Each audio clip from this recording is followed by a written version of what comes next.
This is Cut Fit Alterations. I want to start a new series on alterations.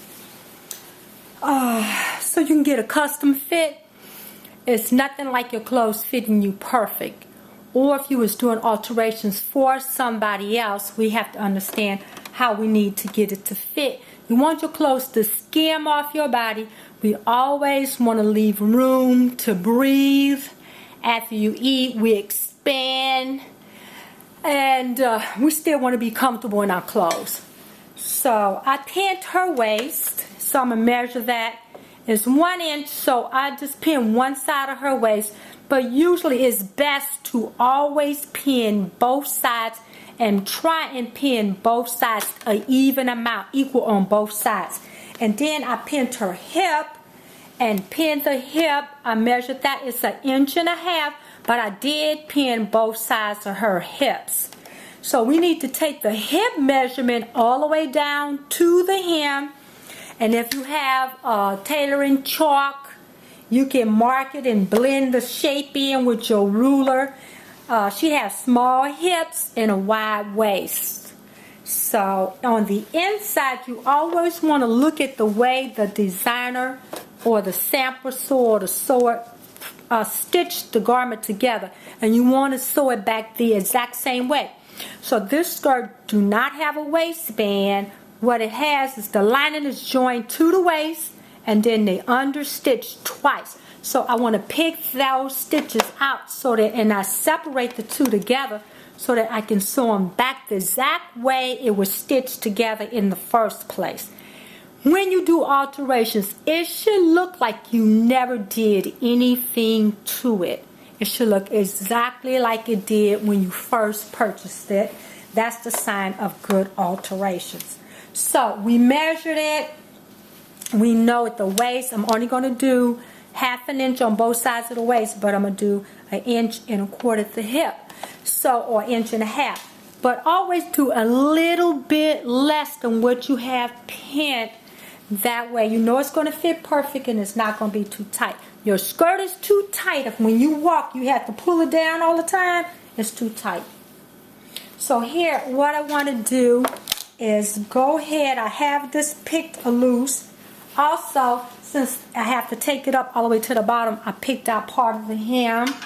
So I just picked out part of the hem at the bottom. I also picked out the hem and the lining. And we're just going to sew it right back together the same way it was originally made. And then you also want to always use thread that match. So here is a little tack on the side seam here. So we want to pick that loose. We're going to stitch it right back. All these things are professionally made. So look, we picked that loose.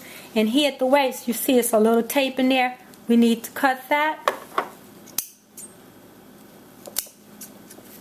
and loosen it up. So this tape is stitched in here so that this waist won't stretch. So it's acting as a stabilizer because there's no waistband on the skirt. So if you had a waistband on the skirt, then I would cut the waistband right on the side seams because the alterations is usually done at the side seam to keep the garment balanced. So here, do not pick the seam loose. Sew it together first. Do the alterations first. Take it and flip it to the right side and make sure that it look right. It has a nice curved shape to it. That's why sometimes you need to go and mark it with your ruler the exact shape that you're going to stitch and then pick it loose. That way you don't have to pin it. And sometimes it's a good idea if it's a lot to go back and serge it and finish it the exact same way, but leave an ample seam allowance because some people go up and down in weight. So sometimes they'll get it altered into small, then they gain weight and they get it let back out again. So I'm going to take this and line it up. The width of my foot, that's 1/2 inch. And then I'm going to stitch this and gradually I'm going to increase it in size because remember her waist, her hips are really small. And you can see right there where that pin mark is at. I'm not going to do it exactly to that pin. I'm going to take my time and I'm going to keep it this exact same width all the way down.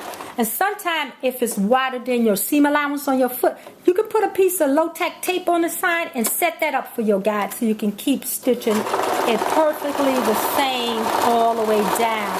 So I do this exact same thing, both sides of my skirt, and then both sides of my lining, and then I would pick it out. This seam is so wide, you know, I will go back and trim and probably leave a 3/4 inch seam allowance. Because even if she gain weight, she's not going to gain back out to here. And I'll go back and serge it with a nice finish. And then you go back and you hem the garment the exact same way it was originally. So if you don't have a blind stitch machine like this, then you're just going to hem it by hand. A nice little small stitches to finish the hem back like it was. But on the lining, after you take that up, then you just go back and finish hemming that the exact same way that it was lined. And then at the waist, you're just going to join the two waists back together, the same original seam allowance that originally it was. And then you will go back and understitch it just like it was in the beginning. Make sure you take the time to press the seams open. And if it's silk, make sure that you don't spill any water on it because it will leave stains. So see, I'm going to pick open just the amount I need to do what I need to do. And when you get to the bottom, even though you don't have it pinned, take your time so that you can make sure that everything lines right back up like it did in the beginning. Make sure you had no puckers. And then cut it. And then I'm going to go back now and pick this out. I'm going to trim it to 3/4 inch seam allowance. And then I'll go back and serge each seam allowance separately and press it open so that it look just like it did in the beginning. Now at the waist, because there's no waistband, after I do the lining the same way, then I'll go back and stitch the waistband together using the exact same seam allowance, and then I'll go back and understitch it, and then I'll go back and tack the lining to the skirt. Everything just like it was originally. And then you'll be sewing like a pro. Doing beautiful alterations, and it'll be cut to fit, and your clothes are going to hang off you and look really beautiful. So make sure that you be a blessing. Pay it forward. God bless you. Bye.